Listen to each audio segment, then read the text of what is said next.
Hey everybody, welcome back to the channel. This is Rick at DIY Rick 66 and we're going to show you a short little video here. I'm hoping it's going to work. This is a side-by-side Whirlpool refrigerator. It may work for other models, I'm not sure. What happens is you have a water filter.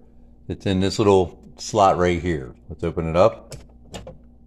The problem is this has to be changed out like every 6 months. On the refrigerator, it's going to tell you when they think it's done. It's done by a timer function. I don't believe it actually senses whether the filter gets clogged up or not. Not really sure on that. But you can reset the timer, and I've reset it and reset it and reset it. It's gone over a year now, and now all of a sudden it's quit making ice. So we're trying to figure out what's going on. So how to change these, you see these all over the internet on YouTube here, is you turn counterclockwise. Make sure you have a towel here, because it's going to make a little bit of a mess, and you pull that filter right out counterclockwise. It's got little grooves and it comes right out, and there's the filter. Hopefully you can see that right there.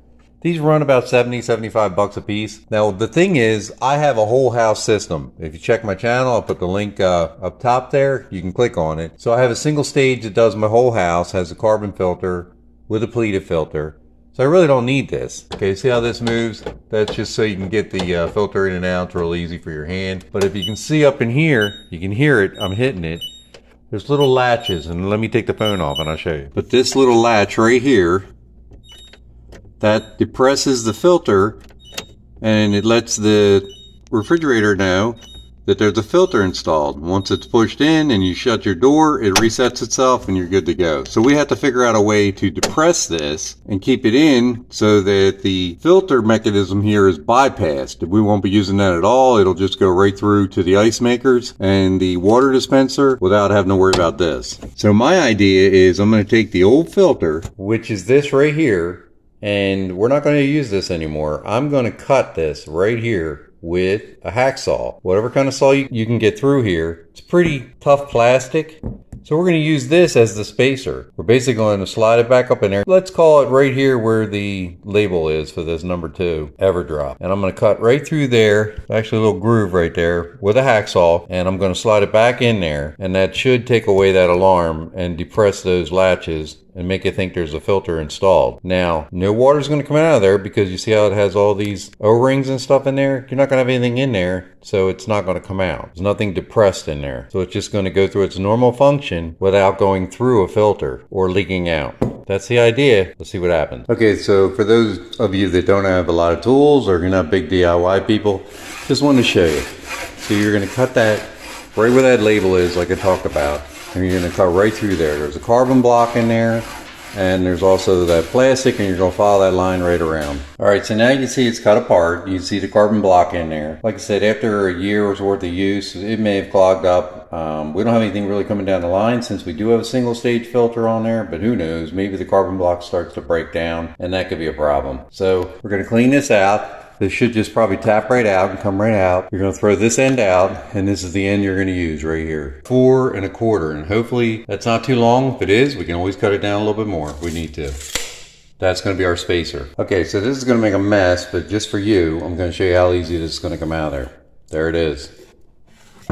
See, that's a carbon block. Look inside. This is just going to be hollowed out. We're going to clean off some of the PVC plastic. It's almost like a PVC pipe. You could use PVC pipe, but if you don't have it on hand, this is what I would use as a spacer. We take it back in and we clean it up, and we're ready to go.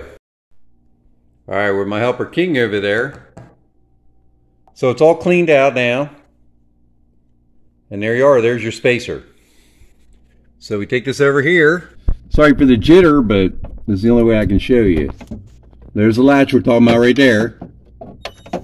And you just heard it. This doesn't do anything. So you can just put this up in here.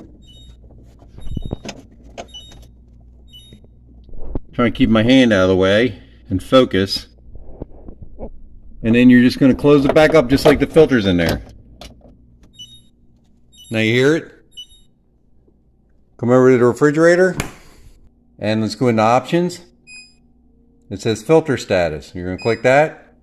And look at that. 100% remaining. So now we bypass the filter. And we should have water. Just to show you that. Oh yeah. Oh, it's screaming out there now. So, hopefully that's going to be our problem solved.